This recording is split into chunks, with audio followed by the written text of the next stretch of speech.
Saudi अरब आ पहुंचा है बर्बादी के मोड़ पर। इस्लामिक दुनिया में मच गया है हड़कंप। हैरान है दुनिया भर के मुसलमान। आखिर क्या हुआ ऐसा जिससे सऊदी अरब को नास्तिक देश के रूप में देखा जा रहा है? क्या सच में इस्लाम छोड़ने की तैयारी में है सऊदी?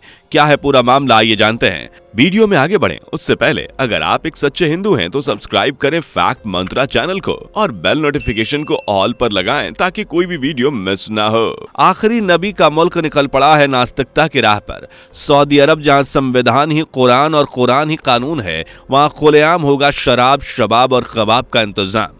जी हाँ, सऊदी अरब जिसे शरीयत पर अमल करने वाला देश माना जाता है, वहीं आज इस्लाम छोड़ने की तैयारी में है। दोस्तों, ये सब बातें सुनकर जरूर आप भी हैरान हो गए होंगे। वाकई ये हैरानी की बात है। वो देश जो अक्सर अपने वसूलों और नियमों के लिए दुनिया और देश में शुमार रहता है, वही देश आज अपने सभी नियमों और कानूनों को तोड़ता हुआ नजर आ रहा है। दुनिया भर में इस्लाम का गढ़ कहा जाने वाला देश सऊदी अरब को आज दुनिया बदलते हुए देख रही है। यही वजह है कि दोस्तों आजकल आए दिन सऊदी अरब खबरों और सुर्खियों में रह रहा है।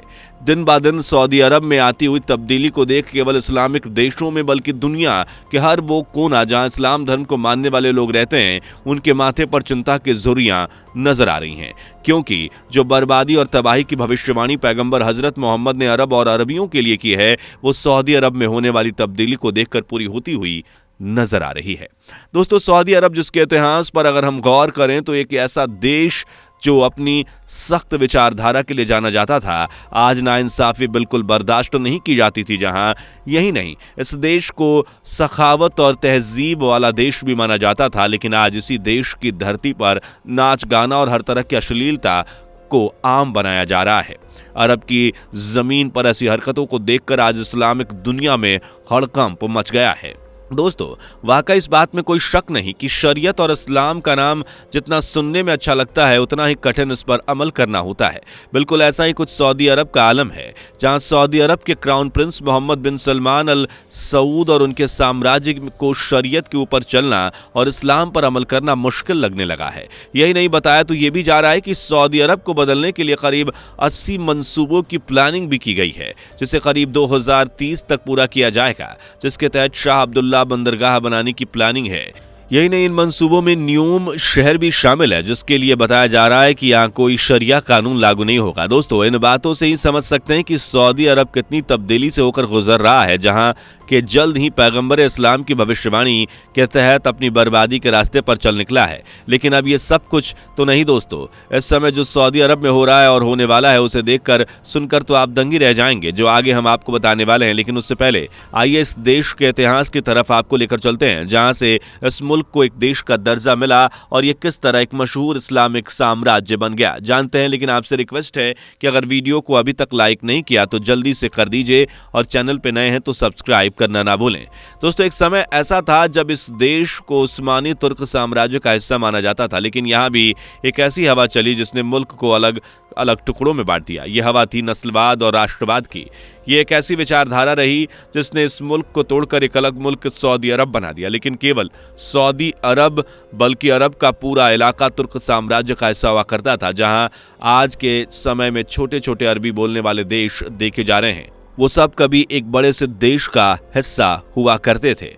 आपको बता दूं कि राजपाट और सत्ता का मामला हमेशा एक बड़ा बवाल ही खड़ा करता है। यही लालच वजह रहा जिसने पूरे अरब और तुर्क सल्तनत को कई छोटे छोटे टुकड़ों में बांट दिया, जो आज अरब देशों में गिने जाते हैं। सऊदी अरब को एक अलग देश के तौर पर दर्जा दिलाने में सबसे बड़ा योगदान उन पश्चिमी देशों का माना जाता है जिन्हें मुसलमान अपना सबसे बड़ा दुश्मन मानते हैं।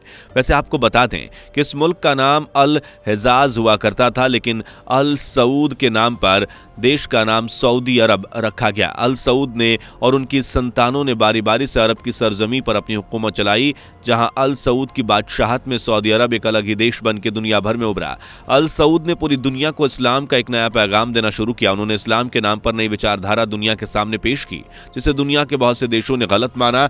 असल में अल सऊद के अनुसार उनकी नजरों में कलमा गो मुसलमान यानी कलमा पढ़ने वाले सही रास्ते पर चलने वाले मुसलमान नहीं थे। इस तरह अपनी अलग पहचान, नई विचारधारा का प्रचार प्रसार करने के लिए दुनिया भर में सऊदी अरब चर्चा में तो आया, साथ ही साथ खबरों के अनुसार उस पर दुनिया भर से फंडिंग करने का आरोप भी लगता रहा।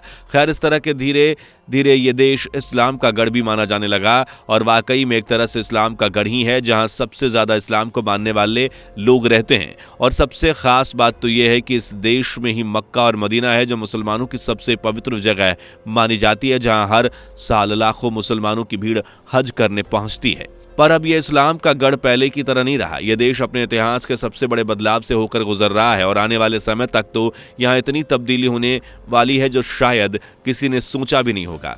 ऐसा हम क्यों कह रहे हैं, तो चलिए इसका हम आपको एक उदाहरण देते हैं। सऊदी अरब जिन चीजों का विरोध करता है, जैसे नाच गाना, आज वही प्रोग्राम सऊदी अरब में बड़े पैमाने पर कराए जा रहे हैं। हाल ही में सऊदी अरब की धरती पर म्यूजिक और डांस बहुत ही बड़ा ऐतिहासिक प्रोग्राम कराया गया, जहां सऊदी प्रिंस मोहम्मद बिन सलमान अल सऊद के इनविटेशन पर रियाद शहर में बड़े बड़े Bollywood star Salman Khan, Shilpa Shetty, Justin Bieber जैसे कई मशहूर हस्तियां इस प्रोग्राम में शामिल हुई, जहां जमकर नाच गाना किया गया। अनगिनत लोग शामिल हुए, बेशुमार भीड़, चमक दमक और नाच गाने से सऊदी अरब की धरती झूम उठी।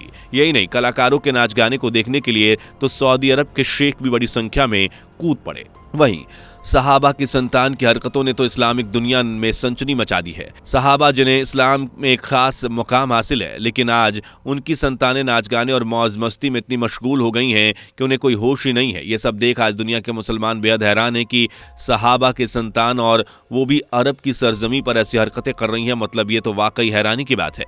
ये तो कुछ भी नहीं दोस्तों, ये देश अपने धर्म को छोड़कर नास्तिकता की राह पर इस तरह निकल पड़ा है कि बताया जा रहा है कि वहां आस्तिकता का प्रचार करने वाले जमात पर भी पाबंदी लगा दी गई है। इस रोग की वजह से आतंकी गतिविधियां बताई जा रही हैं, इसलिए सऊदी अरब तबलीगी जमात को समाज के लिए बड़ा खतरा मान रही है। वही सऊदी हुकूमत के अनुसार यह जमात पैगंबर के रास्ते पर नहीं चल रही, जो बिना इल्म के तबलीग करती है और यह अल्लाह और पैगंबर के खिलाफ जाती है। हालांकि तबलीगी जमात का पूरी दुनिया में अच्छा रिकॉर्ड है, जिसकी किसी समय पर सऊदी अरब माली मदद भी करता रहा है, लेकिन तबलीगी जमात को सऊदी अरब अपने देश में नापसंद करने लगा है, जिसकी सबसे बड़ी वजह सऊदी अरब का नास्तिकता की ओर बढ़ना है। यानी आप समझ सकते हैं कि सऊदी अरब किस तरह से नास्तिकता की राह पर चलने के लिए बेसब्र है। और यही नहीं, अभी हमने आपको नियोम शहर के बारे में बताया था, जहां ना शरिया को लागू किया जाएगा। खबरों के अनुसार ये शहर इजराइल के करीब बसेगा, जहां दुनिया के टूरिस्ट का आना होगा।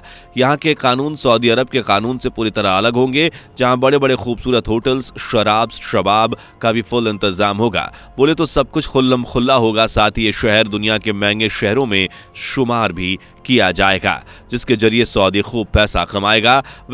किसी तरह सऊदी अरब बर्बादी के रास्ते पर निकल पड़ा है और यह तो हर कोई जान चुका है और आज पूरी दुनिया की नजर सऊदी अरब पर टिकी हुई है। देखा जाएगा आगे क्या होता है। खैर, आपको वीडियो कैसी लगी कमेंट करके और वीडियो को लाइक करके, शेयर करके, चैनल को सब्सक्राइब करके बेल आइकन को प्रेस करना मत भूलिए। अगली वीडियो में मिलते हैं, तब तक के लिए बाय बाय। दोस्तों, आपको स्क्रीन पर 2 और वीडियोस दिखाई दे रही हैं, जिसे देखने के लिए स्क्रीन पर क्लिक करें।